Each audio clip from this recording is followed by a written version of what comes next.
All right, folks, it's Bass Action back in action here. In this video, we are going to look at graphing lines and circles in their polar form. But on this video, I'm going to do something that I'm not going to do on the other two, and I'm actually going to show the equations in their rectangular and their polar form.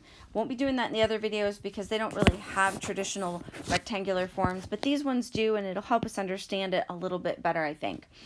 All right, so across the top here, at the very top, you can see I've rewritten our formulas from the previous page. The x equals r cosine theta and the y equals r sine theta. And the reason I wrote those is because these are going to give us some clue about their symmetries. The x and the cosine, of course, will pair together, and the y and the sine will pair together.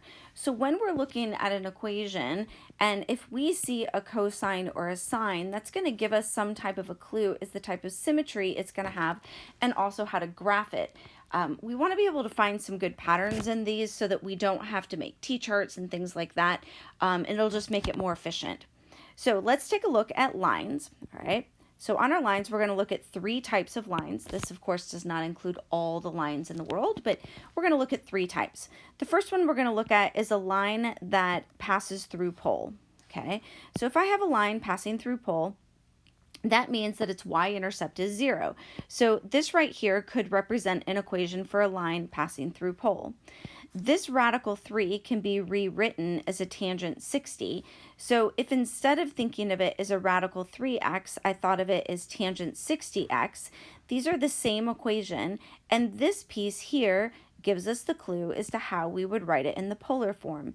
This 60 degrees is how we'll write it in its polar form. So in the polar form, we just write theta equals whatever the angle is. So we would recognize that as a line that's going to go through pole. This angle here would just be the 60 degrees, and then its symmetry would be pole, meaning it would have the rotational symmetry around pole, or what we used to think of as origin. On our next one, we're going to look at our vertical lines, all right? Vertical lines, of course, we know in a rectangular form are x equals 5. Well, in the last video, we did some conversions between rectangular and polar, and the x became r cosine theta. So its polar form actually looks a little bit more complicated in this one.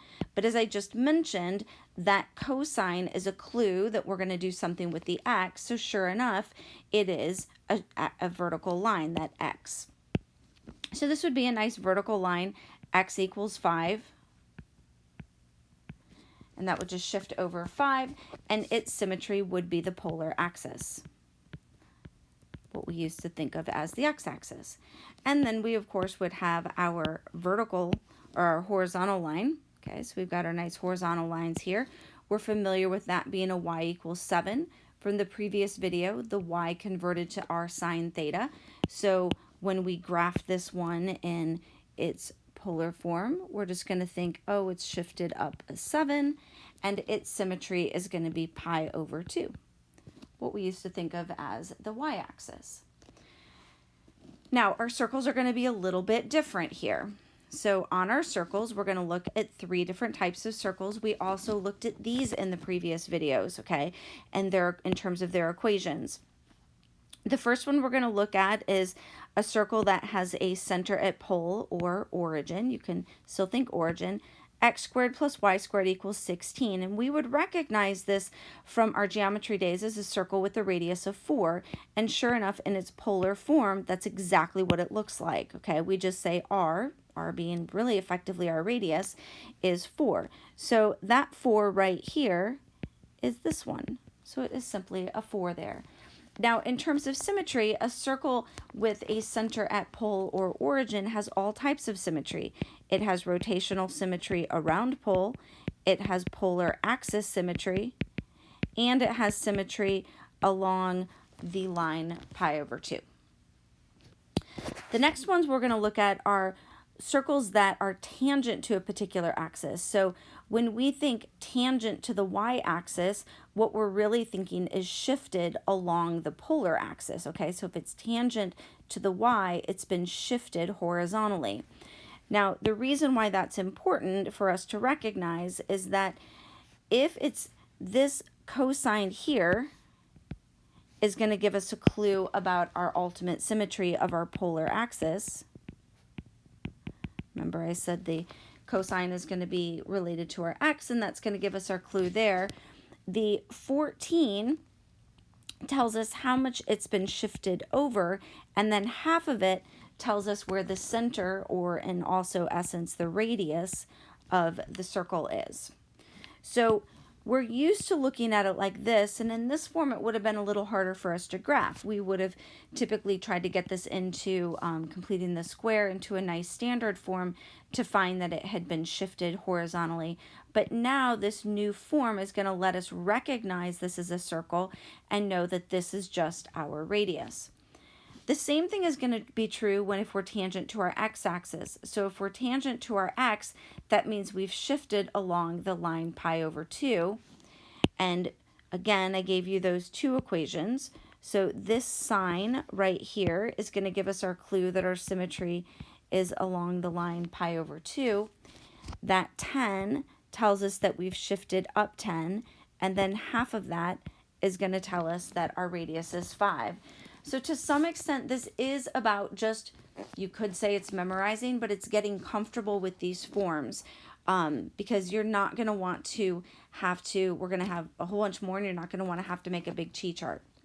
So if I look at these two examples that I have down here below, this is what some of our practice is going to look like. I'm just going to give you an equation, and I'm going to want you to recognize what that is.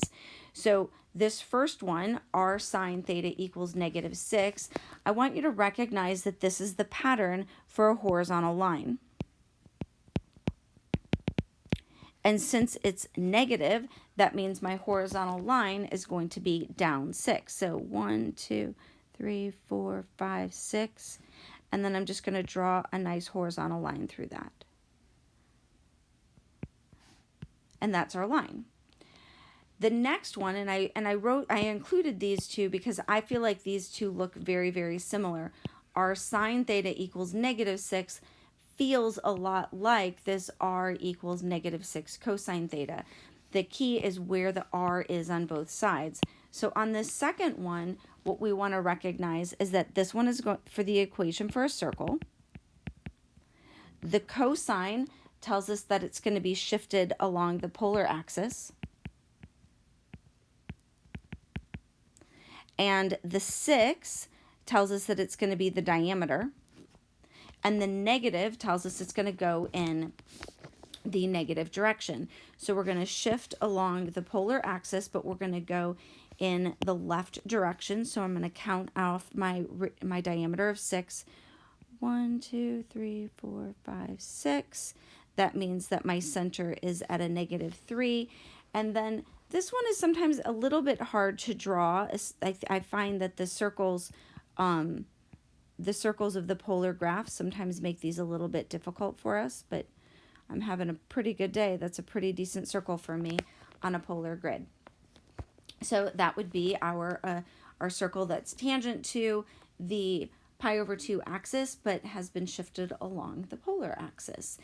And on the next two videos, we're going to look at some graphs and shapes that are unique to polar coordinates.